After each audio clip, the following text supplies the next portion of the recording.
Hello, Monsters of Mankind. Welcome back to Total War Warhammer 2 Mortal Empires, a brand new campaign as Taurox the Brass Bull. There he is. He's a big old brass boy.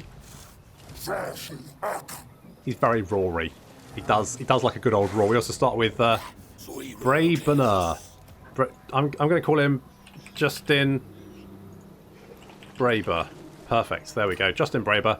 He's a cunning. That's quite good. Cunning wild magic. It's not my favourite type of magic, but it does mean you can summon Cygors. So that's, not the worst thing. So we're going to pop him immediately in our army. Let's get Justin Braber in that now. So Taurox, of course, comes with all of the... This is with the new ID, so it comes with all of the DLC units and all that kind of cool stuff. He also has his own mechanic, as well as, of course, all the new Beastmen mechanics coming with the free LC. He has his own mechanic, which is momentum, which means that basically...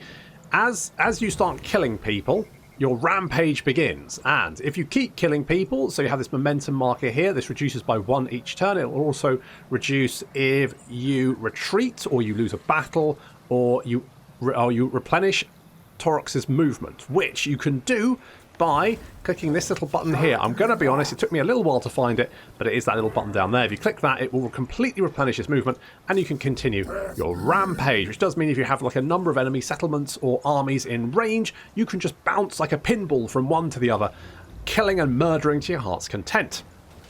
Now, of course, Taurox is the Brass Bull, and he was a very angry Minotaur Doom Bull who went on a bit of a murder bender and woke up covered in blood and other people's corpses. And Khorne saw that and went, bro. Because I feel like Khorne is probably a bro, isn't he? He's a bro guy. He's going to be like, oh, bro, that was amazing. Like, I'm going to make you brass, apart from a point in your neck, because... Ugh. Maybe he just forgot. I don't know. He's probably not the biggest... Let's be honest. Of all the Chaos Gods, Khorne is not the biggest thinker, is he? He's the one that's... No wonder Zinch hates him so much, because he's probably, like... stuck his head in the toilet so many times and called him a nerd. Anyway, so Khorne forgot to completely fill up Taurox, so he's got this little wound on his neck there. That's how he died in the end times, because Marcus Wolfheart, I think, shot him in the neck.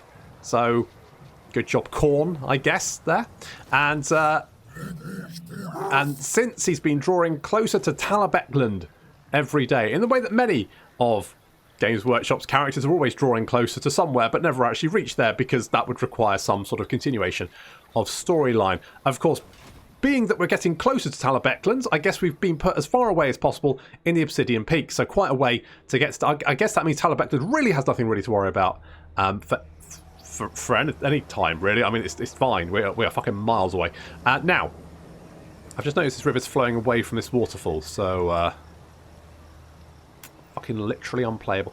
Anywho, so to win the campaign, we need to have 500 marks for ruination. Of course, that comes with the new Beastman mechanic. We also need to win 100 battles. We need to raise or conquer the following settlements: Naggarond, Witchwood, Wattle, and then win the Fall of Man, which means we are very much focused on this side of the map, which feels a bit weird considering that Taurox, obviously is supposed to be in the Empire. But I guess they have to stick him somewhere, so they decided to stick him here. Fair enough. I mean, who cares, right?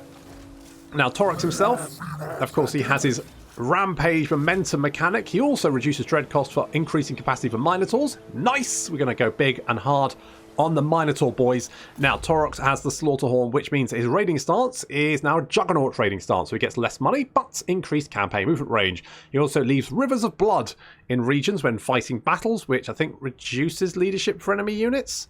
He also gives weapon strength plus 10% for Minotaur units, and he has the ability Blood Beast. And Blood Beast is like a big... He just does a big old fart. It's a big old brass bull fart, causes fire damage, burns people. Lower leadership. And yeah, I mean, I'm going to be honest, I'd feel pretty sad if a big brass Minotaur came over next to me and farted and set me on fire. At that point, I would feel pretty blue. I won't lie. So we're going to start off with Storag Chorus over here, and I'll be honest, I've played this campaign a few times. The orcs can actually be quite a problem because they do like build armies very, very quickly, and our Ungors are no match for their orc boys. But we do start with a Ghorgon. I'm going to call him Jerry the Ghorgon. Perfect. And some Minotaurs with shields, as well as Harpies for some reason. No, well.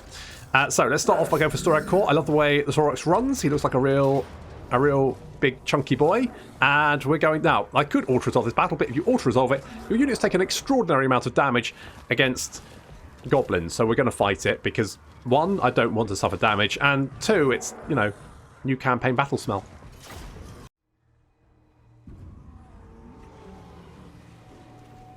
Ah, that brand new campaign smell, and there's are some of the new units. Of course, there's good old Taurox the Brass Bull. He looks amazing.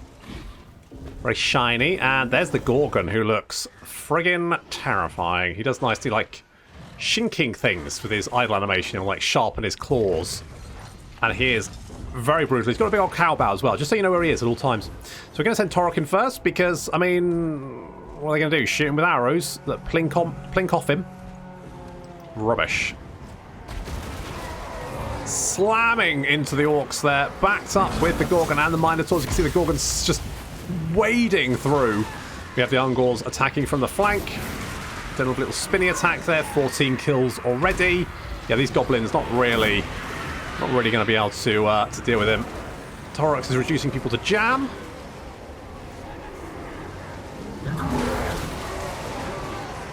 As are the Minotaurs. Our Beastmen obviously don't know proper skincare routine, and as such have been in the midday sun a little bit too long. They look like British holidaymakers on holiday to Magaluf after they've been there for like 13 hours. They just get some sun cream, lads. You know what? They'll be slapping each other on the back and probably drawing willies and stuff in sun cream, so probably not. Probably just for the best. Leave them to it.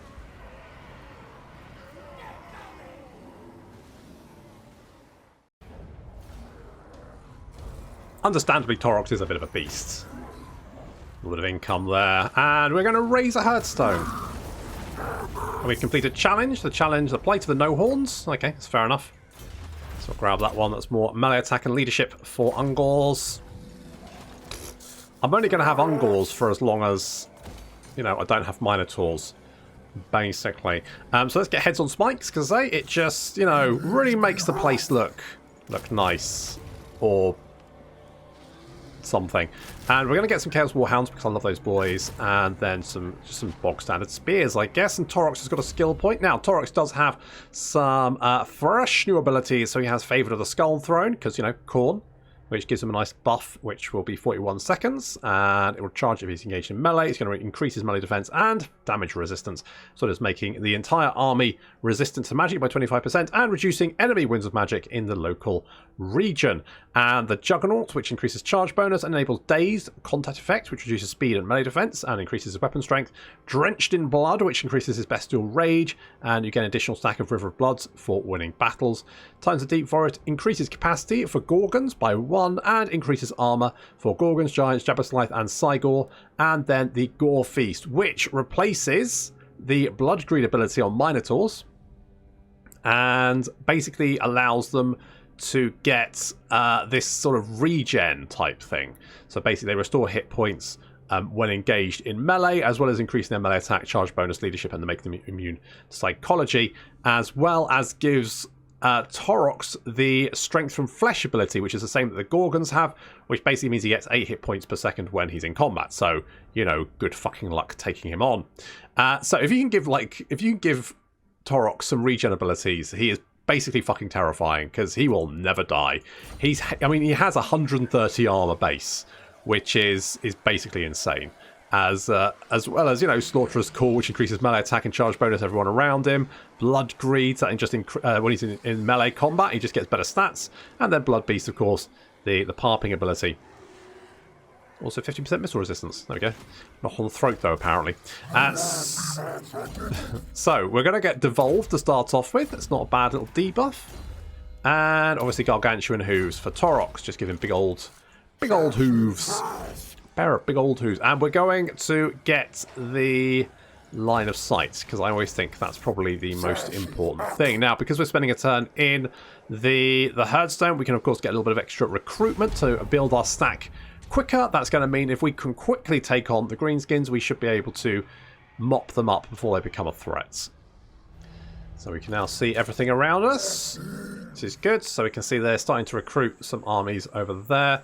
We're going to bring ourselves to about this location. What I could do is actually go into the Juggernaut raiding stance, but it's not enough for us to reach the settlement this turn. So what I think I'm going to do is just settle down here, because that means I can use the local horde recruitment to get some more units.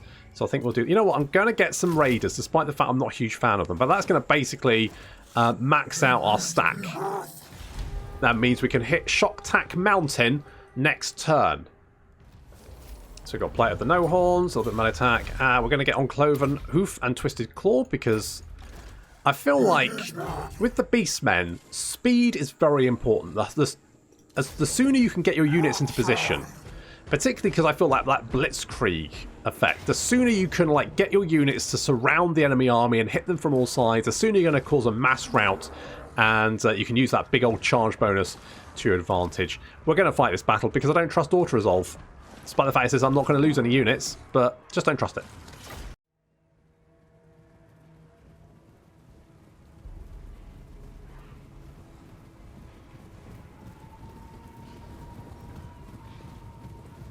Slightly larger force to deal with this time, but still well within our capabilities of dealing with. We've got the Ungles on the flanks because, of course, they are unspottable. They stalk, which means the AI can't see them. They can just see the Minotaurs at the front, so they've deployed like they're going to engage. We're going to send Taurox in first because he's a big angry brass bull. I do love the sheen. The sheen's good. It's a good sheen.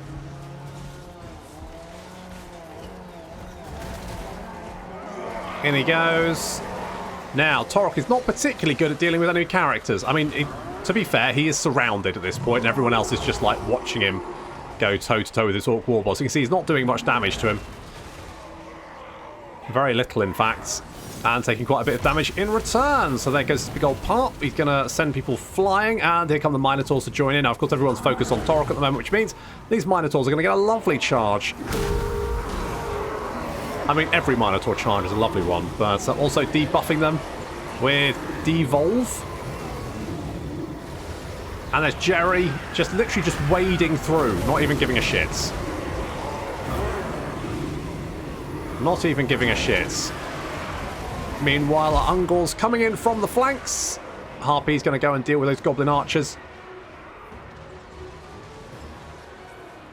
Taking a little bit of fire there, but our Ungles are shielded, and also I don't give a shit whether they live or die, so... Our Ungles Spears trying to deal with Goblins. Are they better than Goblins? It's debatable. It is very debatable. Ish, maybe. Our Minotaurs are surrounded on all sides, which just means they are in a target-rich environment. They're taking a little bit of damage, but very few of them actually gone down. And Jerry is... well... Jerry's just Jerry. He's got some anger issues. He's working them out. That's good.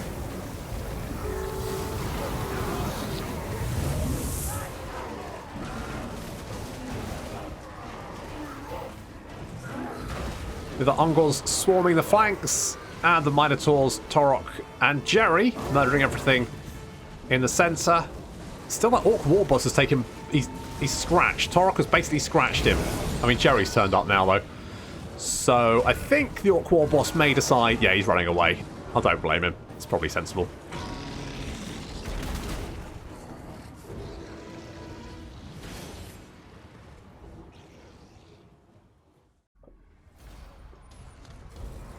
Taurox's not the best at taking enemy characters down, but he was surrounded for a lot of that time, so to be fair. Let's loot and raise. Because I want the money. Replenishment there. I'm going to... you know what? I'm going to go Primal Rage, because what I want to beef up is our Minotaurs, but until we can unlock the recruitment of Minotaurs, I don't think it's that worthwhile. So we get a little bit more melee attack for Taurox himself. And I'm going to get... I think I'm going to get Vile Tide. Although... it's weak against... you know what? I'm going to get Vile Tide because it's not great against armour. But we won't be fighting much that has a lot of armour this early on No, I don't want to do that in the campaign. So we'll go with that because that should be quite useful against big blobs. Big old blobs. And we're going to hit the Red Desert next. But we won't be... Well, no, we can hit it because I can go into raiding stance and it makes me move faster. Because Taurox is very motivated. I'm just going to auto-resolve that one. Very motivated when he's raiding. When he's doing a bit of raiding, he's like, oh, fucking love this. Let's encamp there. And I'm just going to go beef up his melee attack, I think. More melee attack, the better. Now, as we have a look, if we look at momentum there, we can see that we've lost 1, but we've got 2 for winning battles, so our momentum has increased. We could, once we get to the harsh rampage, which is this first one here, once we reach this this 50 rampage marks, so we currently have, what, 8-ish? I genuinely don't know. Where's the number? Fuck. Once it reaches this thing, we can then replenish his movement by using some of his momentum. Now, obviously, if you use all your momentum, then your rampage will stop, and you'll have to restart it. You know what? No, I'm going to get Bestial Surge is what we're going to do. Let's do that. There we go. Okay, we currently got 18 Devastation. I think we can do better than that, though. I think that we can hit Kargoth deep as well. So we're going to do that. We currently do not... Well, we have a lot of money, but no growth. Ooh, now we get the option. We've got a dark choice. Now, obviously, we've already got a Brave Shape. We've got Justin Braber, so we don't need another Brave Shape. So we can get a Gorbel. For some reason, the Gorbel always spawns at your cap. We've got Shushgu. Shushgu. He's determined, so he's got leadership. He's immune. I mean, that's literally the worst trait to have because Blood Greed already makes him immune to psychology. So as long as he's in combat, he's already immune to psychology. So that's literally the worst trait he could have had. Mother chuffer. Never mind. Alright, we're going to move over here. Of course, this will mean we lose a little bit of momentum because we're not fighting. But I do need the replenishment. Let's grab that one as well. And we can probably merge some of these guys because, you know, they're trash. We don't need... And I only need 19 because we've got the Gorbel to come and join us. Shushgu. Shushgu is going to join us. He's going to shush all the Ungors. Because, yeah, you can't slaughter unless you're quiet. You have to slaughter in quiet contemplation. Okay, let's pop ourselves in here. They are recruiting a big old stack of boys. Big old stack of boys. Now, we still got 4 momentum, but as you can see, it's reducing by 1. That hits 0, then our rampage will end. Sad times for all. I would like to get the pit hobble. We don't currently have enough money, but I'm sure we will soon. You're going to have a lot of stuff, and I'm going to have to kill my way through it. I'm hoping you've just got goblins. Because goblins pop really in a very satisfying way. Now, I don't need to wipe out the greenskins. They've got settlements here. I don't care about these. I'm going to be honest. Do not give a shit about that. Because all I care about is the old blood grounds. So we can get when 1 falls, which will give us all damage units replenished instantly. Bestial Rage plus 10, campaign movement range, or the cost of skill. Now, how close are we on to unlocking Gore?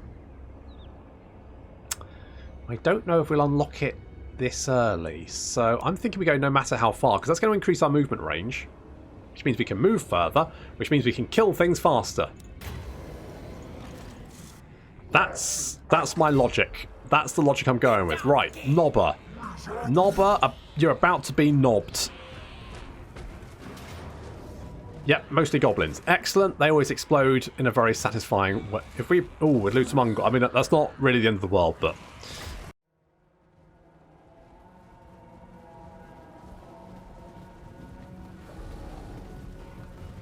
A much bigger force this time. And this is why I said you have to hit these greenskins pretty hard, pretty fast. Because if you don't, they will just stack armies. Like, you will end up facing 2.5 stacks of goblins and orcs. And your Ungor just aren't really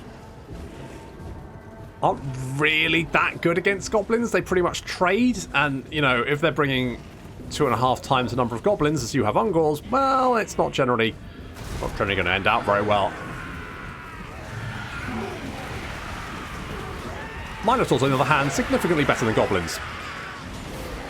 Already racking up the kills. Jerry's getting stuck in as well. And there's Shushku leading the charge. Meanwhile, Ungol's coming in on the flank. Most of the goblins and orcs now concentrating on the centre there, which is exactly what we want. We've hit them with a devolve, which means their melee attack is now trash. So they won't be hitting us. See the Harpies already dealing with some units on the flank there. And yet we're moving in to engage these goblin archers. And over here we've got the Vile Tide going off. And over here we've got our Ungors moving to engage the spearmen, and the Chaos Warhounds going to hunt down these goblin archers.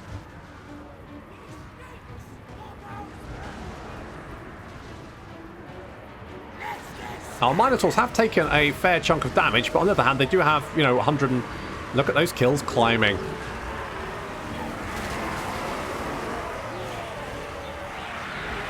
Little Vile Tide. It's going to help. And here come the Ungor. To join in. The sunburnt Ungor.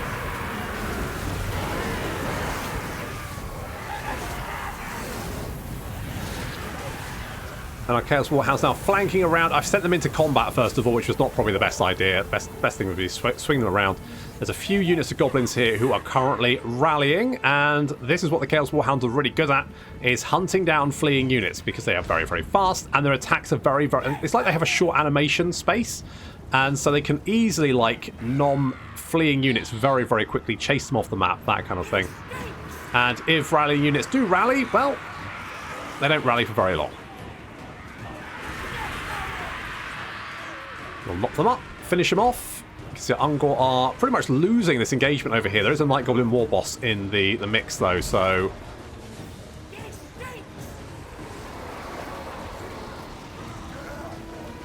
But our Minotaurs now smashing into the flank of the enemy force.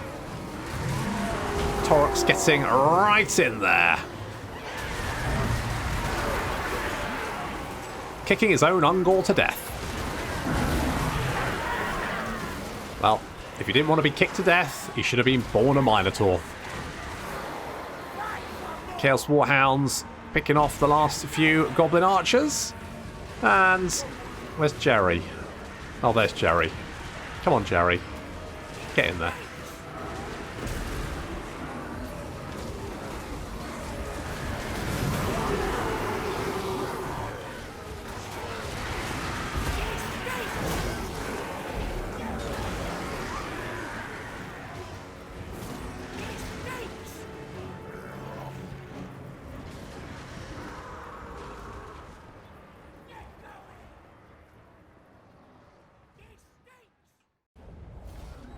That's a lot of dead goblins. Ah, Lunar Rays.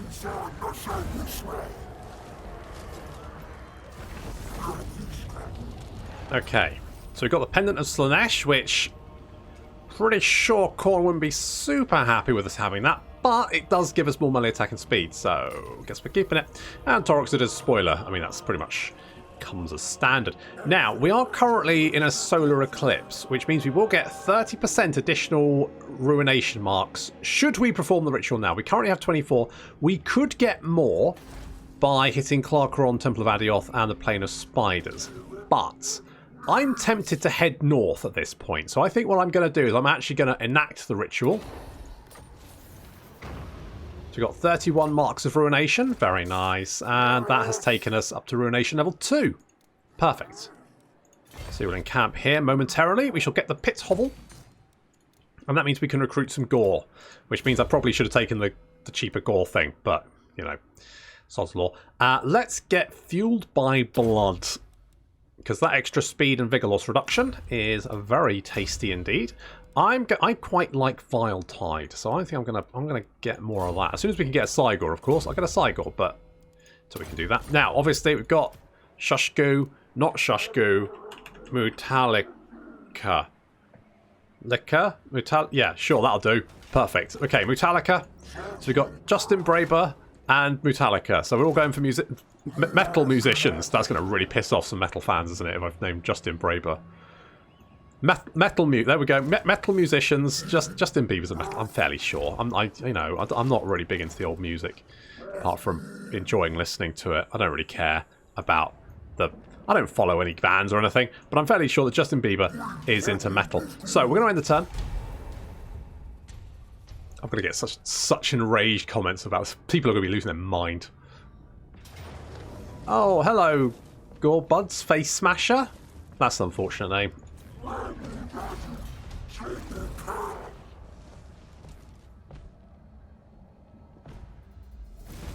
So, we need to embed a Bray Shaman hero into the following army, considering we started with one not a particularly difficult quest. Taurox has recently been afflicted by yet another blood-soaked vision. While in a momentary trance, he bears witness to tall, slender beings ripping still-beating hearts from the chest of victims that had been dragged screaming in terror onto altars awash with blood against a cacophony of manic drumming and shrill pipes. In the eyes of the Cloven Ones, violence begets violence. Taurox is once again filled with rage and bloodlust, but without knowing where to direct his savage energies, this time, however, he decides to seek the scrying gifts of a Bray Shaman to help him turn these... He's basically going to a therapist.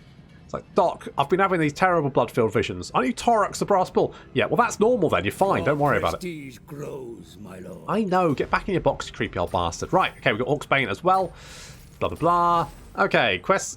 Yeah, we've done that one. Good. Okay, and now we need to kill 2,000 enemies in battle. It was not long before a Bray Shaman was drawn to the Blood Beast side, as if he had foreseen his own calling, and it was very likely he had. Meeting Taurox's irascible gaze, irascible, like he's a little rascal. Oh, he's a scamp, isn't he? He rips someone's spine out. Gaze would normally be tantamount to signing one's own death warrant, but looking upon his new ally, the mighty Doomball knew that the shaman could decipher the will of the dark gods and guide him. Without hesitation, the beastly mystic commanded that blood sacrifices in great numbers would be required, therefore before any further action be taken. Those defeated in battle by Taurox's Bray herd must have their gizzards and hearts offered to the ruinous powers of the gods. Will to become clear. I mean... if I was a Chaos God and someone's going, hey, here's some gizzards and just dump them, I'd be like, oh, I don't... what am I going to do with those? I mean, thanks. It's like when a cat brings the guts of a mouse back and dumps it on your... it's literally the same thing. You almost step in, you're like, oh gee, look, I didn't need it. Thanks. It's very kind of you. I get it. You're showing me you're a good hunter, but fucking hell, go away. Okay, we're going to get Hatred of Men. Increases melee attack to 70, because why not? Let us get... ooh, I'm going to go Traitorkin. I'm going to go Traitorkin because it's quite good against cavalry, and that's something we don't really have a way to deal with at the moment. Mutalica is going to get Deadly Blades. And what could we get? Ooh, we could get Centaurs. Yeah, let's do that. Now, we were interrupted, so we haven't got the pit hovel yet because that stupid goblin blundered into our camp and immediately got eaten. But apparently they were upgrading... what were they upgrading it from? So we had a dugout. They were making a pit hovel. I don't know what this... a rudimentary shelter, okay. And then they're turning it into it. So they're basically just digging out a hole. And then some goblin accidentally wandered into the middle of the camp. And they stopped digging that hole and just murdered him. So I don't think he would have taken up much time to kill. Fairly sure you could have killed him and then continue to dig your hole. It's only a slightly deeper hole. Okay, they finished digging their hole. Good.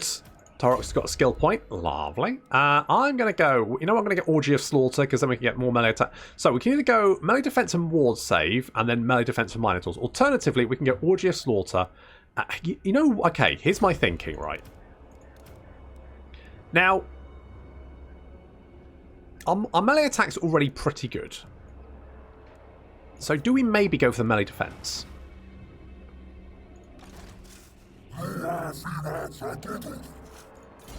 Now, what am I talking about? It's fucking insane. Obviously, we're going to the attack. Obviously. Now, if I hit Hard Grief, what do we have here? So, I mean, there's a lot of fairly nasty cities in that... I mean, we could maybe go for this. If we hit Naggarond... now, Naggarond does have a special herdstone there. So if we hit Naggarond... but Naggarond does have quite a beefy garrison. So that could be a little bit tricky. So maybe we actually want... if we get Clarkaron... so we could maybe hit Hotek's column.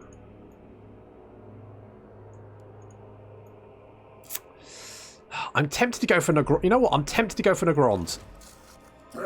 It's a little bit ballsy, but because I'm a bull. Yeah, we'll do that. Okay, what's the worst that can happen, eh? Eh? Okay, so we've got 4 recruit slots. I'm going to get rid of these raiders, because who the fuck wants raiders? I'm going to get you. I'm going to merge you, and then I'm going to get rid of you, and I'm going to recruit you. Okay, good. And then I want a Tuskor chariot, because Tuskor chariots are fucking ace. But I can't do that this turn, so I'm not going. So see, that's something past monster bound would have gone. I'm going to unrecruit these. I'm going to disband these units and then recruit. Oh wait, no, I can't because I've already filled up my. No, see, thought about it this time, didn't I? Eh? Not. See, I learn very slowly. Hello, Crone Hellebron. You're going to declare war on me, are you? Yeah, okay. Fair enough. Not like I care.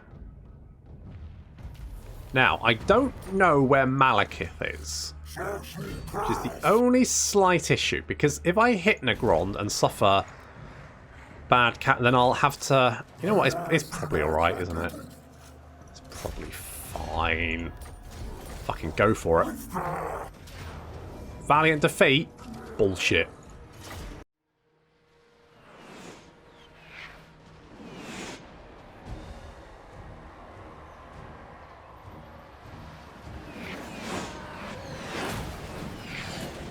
Here's the plan. Drown them in furry naked bodies.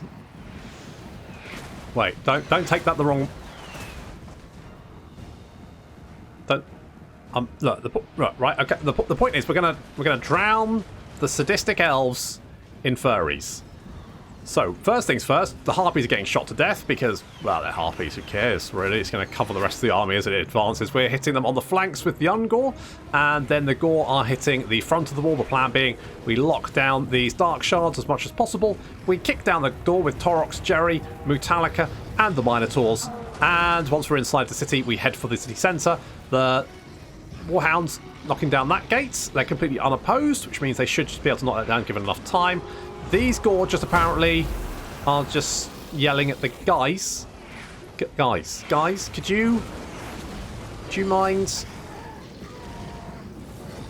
Finally, Jesus Christ, it's like pulling teeth with these guys. Okay, so the Gore are now up on the walls, as are the Ungor. That's getting some attention, which is good. The gate is down, although there are some Blackguard in the way. There were some Blackguard in the way as Mutalika and Taurox get stuck in. Eat it, dweebs. The Minotaurs and Jerry just seem to be a little hesitant to come into the city. Although Justin Braber is right in there. He's like, yeah, let's get in there. Guys, Jerry, it's okay, come in. Let me watch. Look, yeah, I know it's scary. It's a big city. You know, little Jerry in the big city. But it's fine. Here he comes. He's fine. He'll be alright. Just a little bit timid.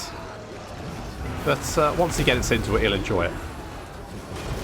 So we carve our way through the Blackguards.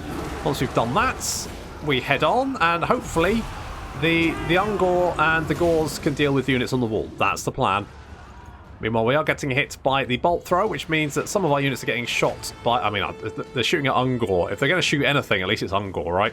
There are a couple of units of Cold Blood Knights, but Cold Blood Knights are basically trash, so I think we're okay.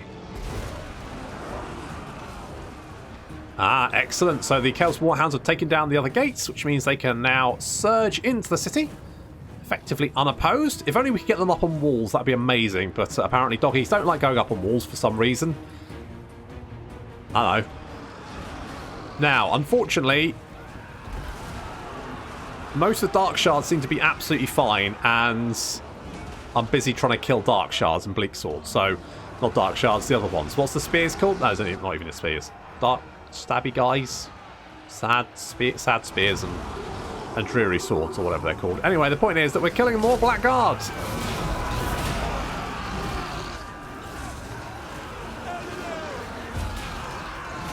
I told you Jerry would, you know, he'd enjoy it once he got in there, and he is. He's thoroughly having a lovely time now.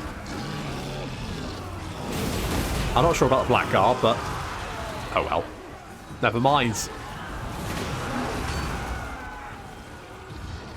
Seeing as most of Blackguard are already dead, and our Warhounds are trying to mop up the Reaper Bolt Thrower crews, as well as the Cold One Knights. They're not actually doing too badly against the Cold One Knights, because, as I say, the Cold One Knights are pretty trash. These Cold One Knights, though, are charging in. The charge bonus of the Cold One Knights is not bad. If they get the charge, they're generally okay, but they are shock cavalry. Charging into the rear of their own unit is not necessarily a good idea, so that's not the best, which means we could get some more Chaos Warhound action. We're going to ignore what's left of the Blackguard, because we can, and we're charging on straight towards the city centre.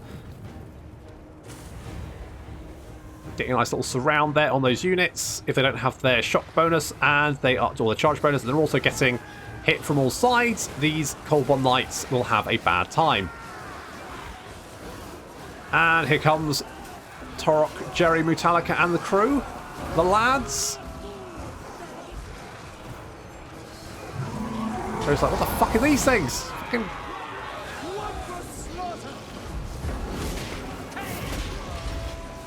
anorexic people riding geckos. What the fuck?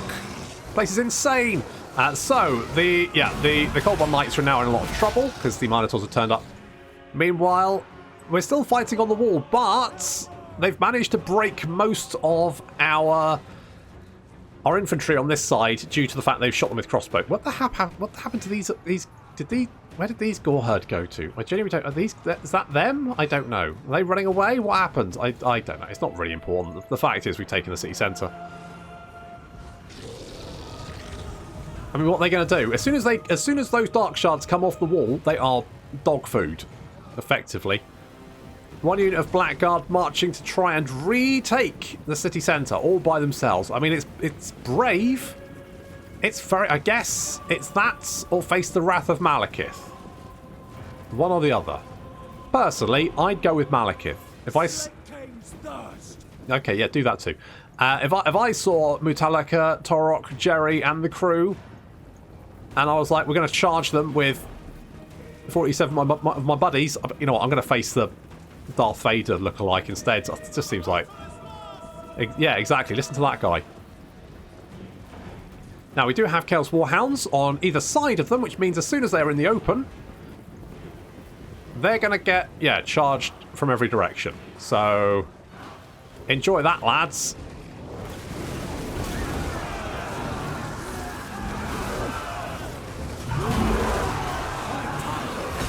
They didn't like it. They did not like that. And with the Blackguard falling back, the rest of the army has had enough. Looks like they didn't want to come down to play. Sad. Well, not everyone died at the end of the day. Isn't that the main thing? Ooh, but... Ah, we have achieved the harsh rampage. Yes. It's not... I mean... A harsh harsh rampage doesn't sound very good, does it? It sounds like, oh, that's quite a harsh rampage. Not like, this is a murderous rampage, but we just got a harsh one. We've got the Sword of Anti-Heroes, though, which is going to give us a nice little buff there, melee attack and magical attacks as well. So that's good. And I cannot see Malekith nearby, so I think we're all right for the moment. So let us get the line of sight, which is all nice. We have the Chosen Herdstone, and this gives +1 melee attack when fighting against Dark Elves, and some extra bonuses as well. And of course, we get the Great Herdstone of Cold here, which is going to give +5 melee attack when fighting against Dark Elves, faction-wide, as long as we hold that, as well as armour +5 for all units faction-wide at the max rank, which is quite nice. Very nice. Mutalika, you're going to get more Deadly Blades, and we will sort out this recruitment, but that's going to have to wait until next time. Thank you very much for watching, and I'll see you in the next episode.